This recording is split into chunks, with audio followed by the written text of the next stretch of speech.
Sabi nila may mga lupain na hindi iginuhit sa mga mapa. Mga nayon na walang pangalan, na umiiral lamang sa mga pira-pirasong alaala ng mga naglakas loob na tumuntong doon at pagkatapos ay hindi na muli. Sa taong iyon, na-assign ako sa isang maliit na bayan sa gitna ng ligaw na kabundukan ng Luzon. Walang signal ng telepono. Walang ilaw sa kalye. Tanging tunog lang ng mga insekto, siksik na mga dahon at ang mga mata ng mga taga-nayon, puno ng pagdududa, takot at kung ano-ano. Hindi ko pa nakita noon, kawalan ng pag-asa. Sa unang araw na dumating ako, isang lokal na matandang lalaki ang tumingin sa akin ng diretsyo sa mata at may sinabi na hanggang ngayon naririnig ko pa rin sa aking mga panaginip. Kung susundan ka ng paru-paro na pula at puti, tumakbo ka. Dahil may nagbabantay sa'yo, hindi tao, hindi rin hayop. Kung sinusundan ka ng pula at puting paru-paro, tumakbo ka. Sapagkat ang sumusunod ay hindi tao o hayop. Ang imahe ng isang pulang-puting paru-paro na dumapo sa balikat ng tagapagsalaysay, ang tunog ng mabigat na paghinga, ang tunog ng mga yabag na lumulubog sa putik.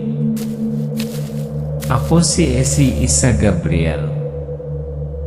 At ito ay hindi isang simpleng kwento tungkol sa mga multo o mga alamat sa bayan.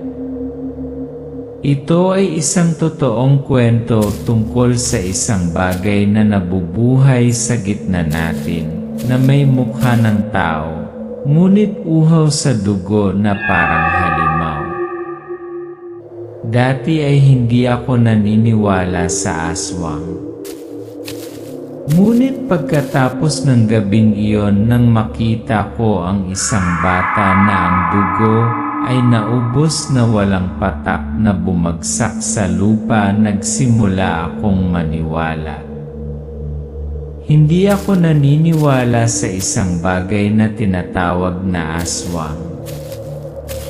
Para sa akin, lahat ng tsismis ay maaaring ipaliwanag sa pamamagitan ng katwiran, sa pamamagitan ng lohika. Hanggang sa araw na inutusan ako sa isang lugar na pabirong tinatawag ng mga tao sa industriya na The Dark Area. Pabalik sa Sitio Azucena.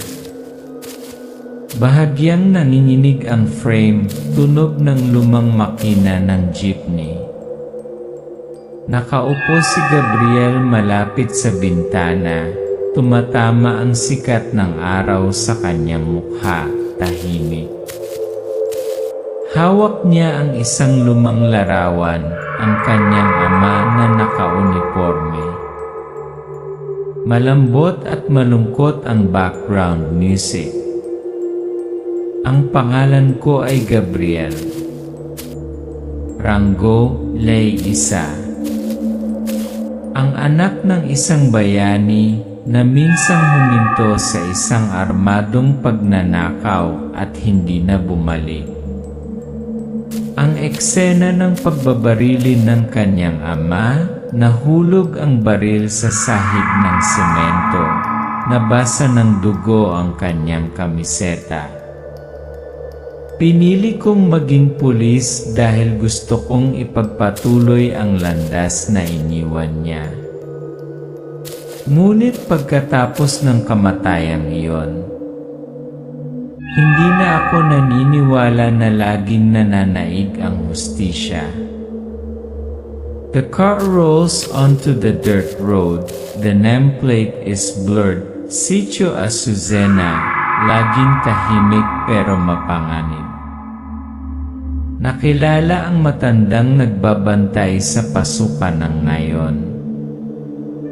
Tumigil ang sasakyan, nakatayo sa gilid ng kalsada ang isang payat at malalim na mata na matandang nakasuot ng tradisyonal na kayumangging damit. Hawak niya ang isang sanga ng lantang tanglad sa kanyang kamay. The old man, ikaw ba si Gabriel? Ang bagong pulis? Gabriel nods, opo. Ako po yung galing sa Central. Ngayon lang ako nakakita ng pulis na may paru-paro sumunod sa likod. Ipinihit ni Gabriel ang kanyang ulo, isang malaking paru-paro, pula at puting pakpak, lumipad sa kanyang likuran.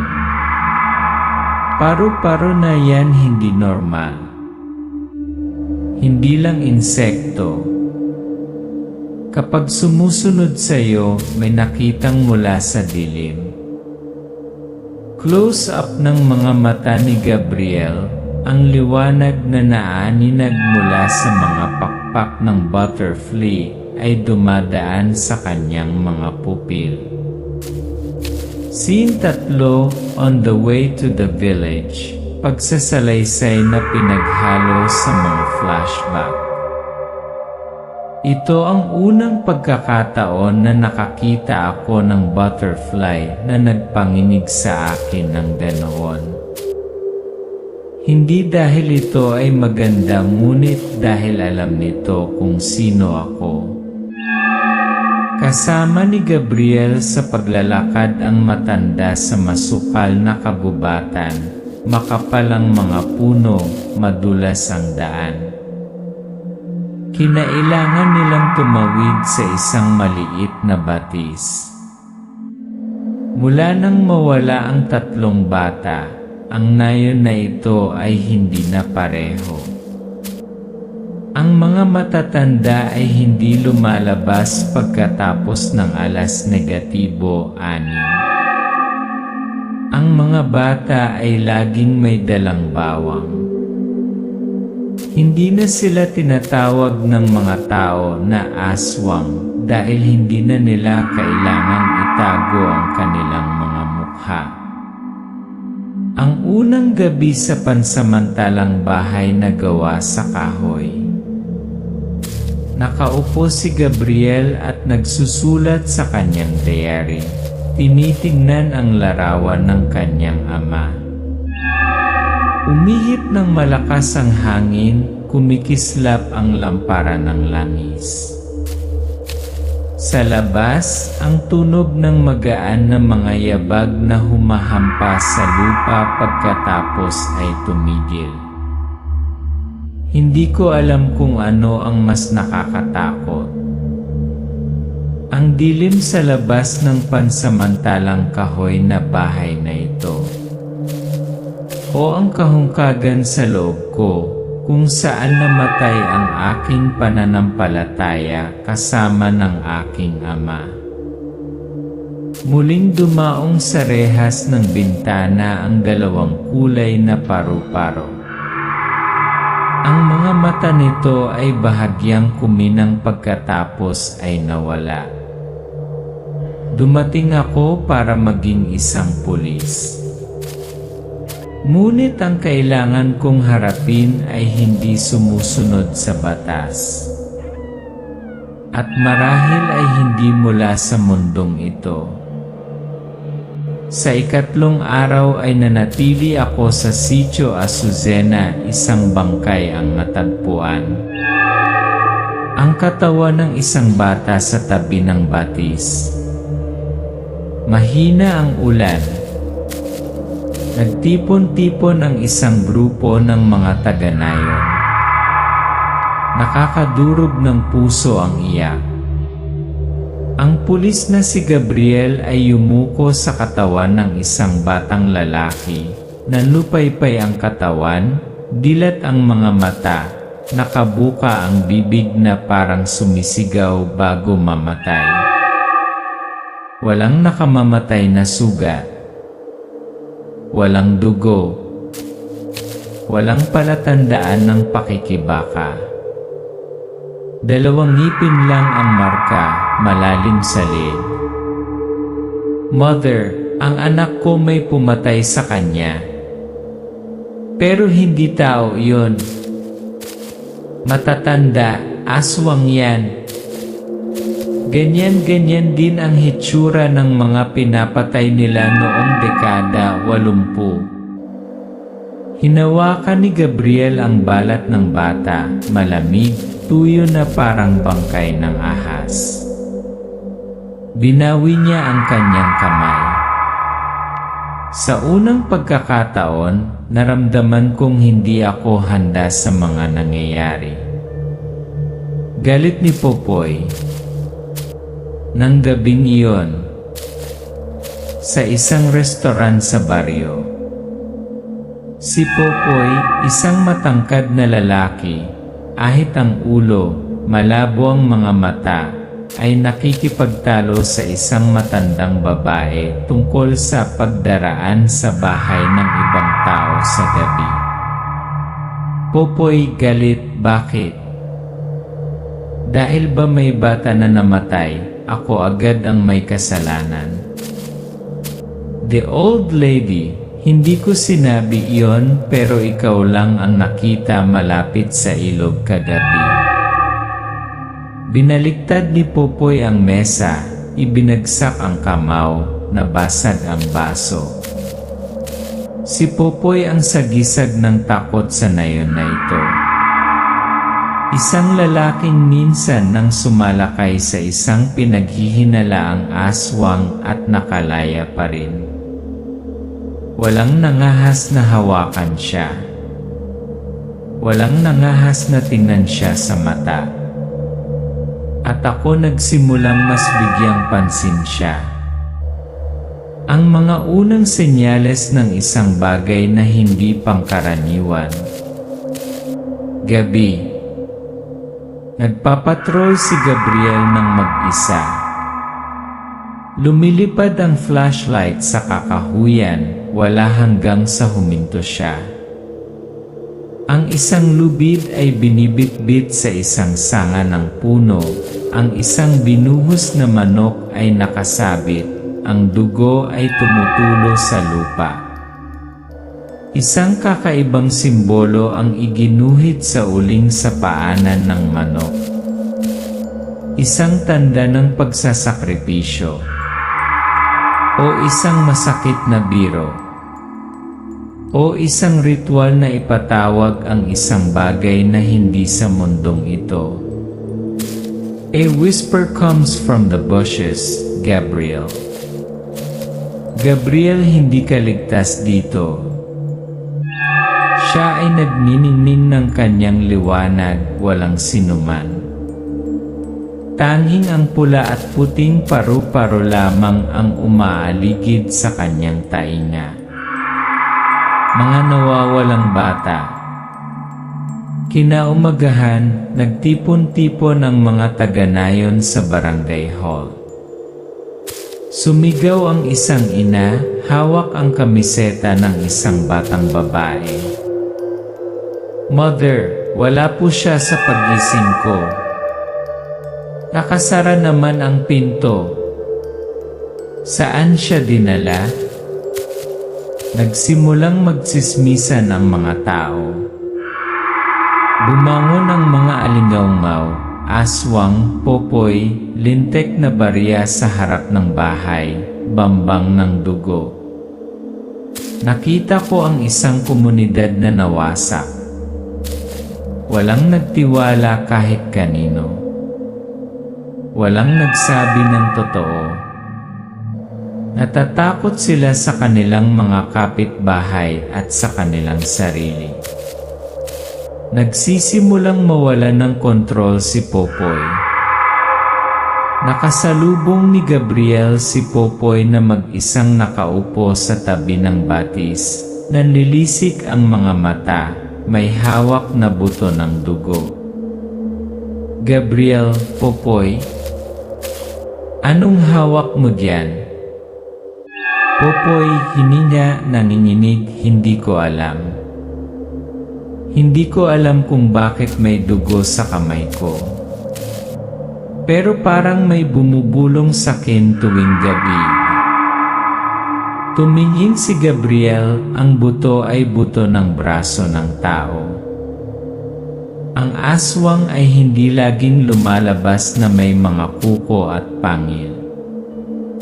Minsan, ito ay may anyo ng isang tao, may galos na may maruming nakaraan. O mas masahol pa nakatira ito sa loob ng isang lalaki, bumubulong ng mga bagay na hindi naririnig ng sinuman. Nakatayo si Gabriel sa gitna ng kabubatan, naliligaw ang sinag ng flashlight, lumilipad ang mga paru-paro sa kamera. Pumunta ako dito para mapanatili ang kaayusan. Ngunit ngayon, hindi ako sigurado sino ang kailangang protektahan. At sino ang kailangang sirain. Nagsimula ang lahat sa nawawalang bata, ngunit magtatapos sa madugong paglilinis. Nagsimula akong imbestigahan ang mga pagkawala, ngunit parang may nag-imbestiga sa akin. Sa bawat hakbang ko tungo sa katotohanan, natagpuan ko ang aking sarili na pinangungunahan ng isang bagay na hindi ko pa nararanasan noon. Isang bagay na hindi lamang kumakain ng laman at dugo, ngunit kumokontrol din sa pag-isip ng mga buhay. Kilalanin ang matandang babaylan. Si Gabriel ay dinala kay Aling Sepia, isang misteryosong matandang babae na naninirahan sa kabubatan at minsan ay isang babaylan, isang tradisyonal na manggagamot. Aling Sepia. Wala na si Popoy sa sarili niya. Ang kadiliman sa loob niya hindi natural na dumating. May tinig, isang boses na kumakain sa kanya tuwing gabi. Nakita ni Gabriel ang isang lumang painting na nakasabit sa dingding, isang nilalang na may 3 mata, kuko, at pakpak ng paniki. Ang bibig nito ay nakabaluktot ng ngumiti. Sa ibaba ng larawan, tigabulak, tagahawak ng kaluluwa. Ang mga aswang ay hindi lang kumakain ng laman. Ang ilan, tulad ng tigabulak, ay nangangagat din ng mga kaluluwa. At si Popoy ang perpektong sisidlan, mahina, galit, nawala. Assembling the Aswang Hunting Party. Ang paglubog ng araw ay nagpapakulay ng pula sa kabubatan. Sina Gabriel, Elena, isang malamig, tahimik na batang babae, Evan, ang kanyang nakababatang kapatid, kalmado, may dalang masyet, at Mangkadyo, ang salamangkero sa nayon, ay nagtitipon sa isang lihim na kubo. Mangkadyo. Pupunta tayo sa kabubatan kapag sumikat ang buwan. Pinakamalakas sila sa dugo, ngunit mas mahina sa liwanag ng liwanag, banal na liwanag. Binigyan niya ang bawat isa sa kanila ng mga espesyal na sandata. Latigo na ibinabad sa tubig ng bawang. Banal na tubig. Anting-anting, isang matandang anting-anting, dating pag-ari ni Padre Gabriel. Hindi kami hukbo. Iilan lamang sa mga taong may pananampalataya pa rin o may mga utang na dugo na babayaran. Tambangan sa malalim na kabubatan. Gubatan sa gabi. Ang liwanag ng buwan ay sumasala sa mga puno. Tahimik na gumagalaw ang pangkat ng pangangaso. Isang dagundong ang umalingaw-ngaw mula sa mga palumpong, isang maitim na figura ang umatake upang umatake. Sumiklab ang labanan. Hindi ko alam kung saan sila nanggaling pero alam nilang darating tayo. Si Evren ay naghagis ng holy water, sumisigaw ang aswang, nasusunog ang balat. Gumamit si Elena ng latigo para itali ang leg, 2 beses itong binaril ni Gabriel, ngunit hindi ito namatay. Sa hindi inaasahang pagkakataon, walang ginagawa si Mang Kadyo, nanunood lang. Flashback, ang lihim ni na Elena at Evren. Sa campfire pagkatapos ng labanan. Pinapanood ni Gabriel si Elena na binalutan ang kanyang sugat. Tumingin siya sa kanya pagkatapos ay bumulong. Elena, isa ako sa kanila. Kami ng aking kapatid ay ipinanganak sa isang ina na aswang. Ngunit ang aking ama ay isang tao, isang ipinatapon na babaylan. We grew up between 2 worlds, 100 years above. Ngunit nang ang aking ina ay sunugin ng buhay ng mga taga-nayon. Ipinangako ko na hindi ko hahayaang mamatay ang isa pang bata ng ganoon. Hindi sila bayani. Ang mga ito ay bunga ng kasalanan, isinumpa ngunit ang tanging pag-asa na natitira. Paghahasik ng pagdududa, sino si Mang Kadyo? Sinusundan ni Evren si Mang Kadyo patungo sa batis, may ibinulong siya sa dilim. Sagot ng bulong, aswang. Napaatras si Evren, natatakot ang mukha. Hindi lahat ng lumalaban sa kadiliman nakatayo sa gilid ng liwanag. Hinawakan ni Gabriel ang anting-anting na naiwan ng kanyang ama. Ang dugo sa kanyang kamay ay bumagsak sa lupa. Ang pulang-puting paru-paro ay lumipad sa itaas ng kanyang ulo pagkatapos ay naglaho sa mga anino ng kabubatan. Kung si Popoy ang kinokontrol.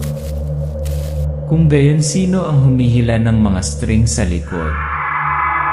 At kung kalahating aswang si Elena? Mapagkakatiwalaan ko ba siya? O isa lang ba akong nakasangla sa mas malaking pangangaso? May mga bagay na hindi tao. Hindi dahil sa itsura nila. Ngunit dahil sa kalupitan pinipilit nilang gawin ito ng iba para sa kanila. Inihayag ang tigabulak. Gabi. Kabilugan ng buwan. Sinusundan ng pangkat ni Gabriel ang bakas ng dugo patungo sa isang kuweba sa kailaliman ng kagubatan. Kumikislap na mga ilaw. Ang tunog ng isang bata na umiiyak sa di kalayuan. Loob, lumuhod si Popoy, duguan ang mga mata. Masakit ang ulo. Sa likod niya, nilalang na mas matangkad sa tao, humanoid, baluktot ang mukha, mahabang dila na tumutulo ng putik, nakatiklop ang pakpak ng paniki sa likod. Tigabulak, sinaunang aswang. Tigabulak, pabulong. Mag-uwi ka ng mas marami pa. Bawat kaluluwa ay pagkain ng lakas ko. Huwag mong kalimutan sino ang nagbigay sa iyo ng kapangyarihan. Umiiyak si Popoy, ngunit hindi makapigil. Hawak niya ang isang kutsilyo sa kanyang kamay, naglalakad patungo sa nakatali na mga bata. Si Gabriel at ang grupo ay nagmamadaling lumabas. Hindi ako makapaniwala. Hindi kontrabida si Popoy. Siya ay isang alipin. Sumiklab ang away. Pumaril si Gabriel. Laslas ni Evren gamit ang kutsilyo. Ibinabato ni Elena ang isang latigo na lubid para pigilan si Tigabulak. Umalingaw ang mga hiyawan. Si Mang Kadyo ay lumabas sa dilim, hawak ang isang kahoy na patpat na inukit ng demonyo. Mangkadyo, mga hangal. Akala niyo ba ako ang albularyo ng liwanag? Ako ang tagapangalaga ng Tigabulak. Ibinato niya ang holy water sa lupa, na agad umusok, nagpapatunay na ito ay peking holy water. Natigilan si Elena. Nagmamadaling umatake si Evren. Lahat ng turo, lahat ng ritual. Para lang protektahan ang mga demonyong naninirahan sa atin. Nalaglag ang anting-anting. Sa kaguluhan, natanggal ang anting-anting ni Gabriel sa kanyang leg, nahuhulog malapit sa paanan ni Tigabulak. Umatras ang grupo. Lalong lumakas ang puwersa ng demonyo. Kung walang anting-anting, wala tayong mapoprotektahan ang sarili natin. Lumingon si Evren sa paligid, saka nagmamadaling kunin ang anting-anting. Natumba ni Popoy, gumagapang pa rin sa hapdi. Ang dugo ang kamay ay dumampi sa anting-anting, pumutok ang ilaw, napasigaw si Tigabulak at napaatras. Psikolohikal na paghaharap, patayin o iligtas si Popoy. Ilalagay ni Gabriel ang baril sa ulo ni Popoy. Nanginginig ang kamay. Popoy, sinapian pa ng demonyo, tumatawa at sumisigaw. Popoy, pinaghalo ang boses sa 2 layer. Babarilin mo ko. Hindi ko to ginusto. Pero sa'yo to magsisimula. Lahat kayo ay pagkain lang. Si Elena ay sumisigaw, Gabriel. Kailangan mong pumili. Patayin siya o iligtas siya ng iyong buhay. Hindi ako kailanman natakot na pumutok ng gatilyo tulad noon. Hindi ito kriminal. Tao ito, pinakain ng buhay mula sa loob. Dahan-dahang ibinaba ni Gabriel ang baril, humakbang papalapit, at ibinalik ang anting-anting sa leg ni Popoy. Nanginig ang katawan ni Popoy, pagkatapos ay nahulog, nawalan ng malay. Si Tigabulak ay sumisigaw, sinusunog siya ng anting-anting mula sa malayo. Si Tigabulak ay namamatay, si Mangkadyo ay tumakas. Nagpumiglas si Tigabulak, pumuputok ang kanyang balat, nagliyab ang espiritual na apoy mula sa loob. Pinagdikit ni na Evren at Elena ang latigo sa kanyang leg. Itinutok ni Gabriel ang huling putok sa kanyang puso. Nagiging abo ang Tigabulak. Ngunit si Mangkadyo ay nawala sa kabubatan. Akala namin nanalo na kami.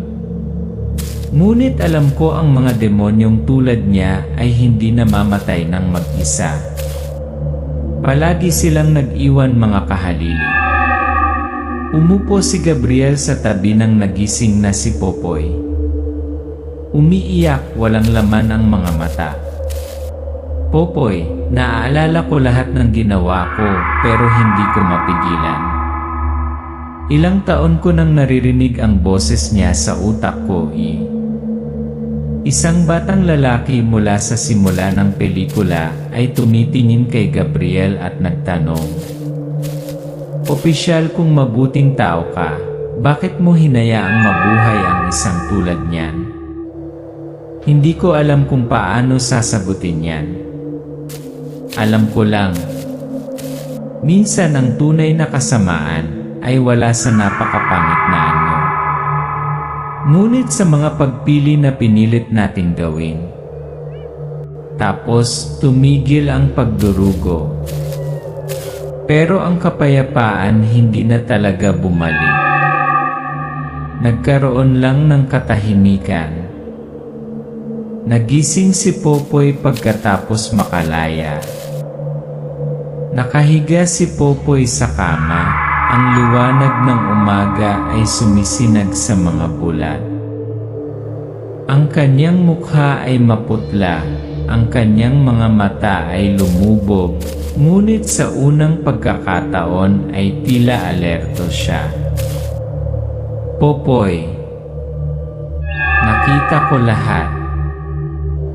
Naaalala ko ang bawat hiyaw, bawat tingin ng mga taong sinaktan ko. Akala ko halimaw ako. Pero sa totoo lang, puppet lang ako. Lumuhod siya sa harap ng huwad na libingan ng mga bata, pansamantalang itinayo ng mga taga-nayon. Bumagsak ang mga luha sa buhangin. May mga kasalanan na hindi matutubos sa mga taon. Matitiis mo lang sila hanggang sa mamatay ka. Umalis si Elena sa nayon. Ini-inspect ni Elena ang kanyang simpleng bagahe. Dinala siya ni Evren sa pasukan ng nayon. Nanonood ang mga taga-nayon, walang sinasabi. Ang ilan ay yumuko, hindi bilang paggalang ngunit dahil sa takot. Elena, kahit na pinili ko ang panig ng mga tao, hindi ako magiging bahagi nila. I don't resent them. Because I know I can't forgive myself. Sinubukan ni Evren na sumama sa kanya, ngunit inilagay niya ang kanyang kamay sa kanyang balikat, nanginginig ang kanyang ulo. Lumalakad siya sa madilim na liwanag ng madaling araw at naglaho sa masukal na kabubatan tulad ng mga anino ng nakaraan. May mga taong ipinanganak para mamatay. Walang umaamin. Walang nakakaalala. Ang kagubatan lamang at ang mga bagay na nakita nito. Nanatili si Gabriel sa sitio.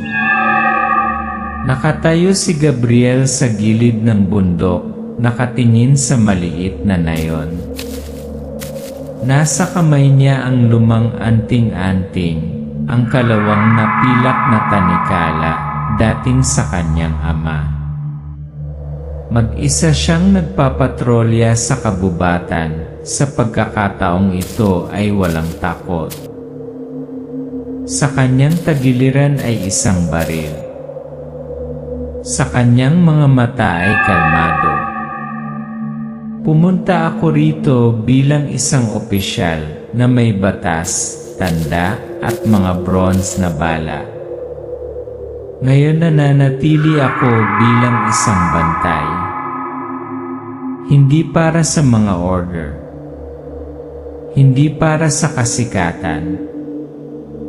Dahil lang kailangang may naririto kapag bumalik ang dilim.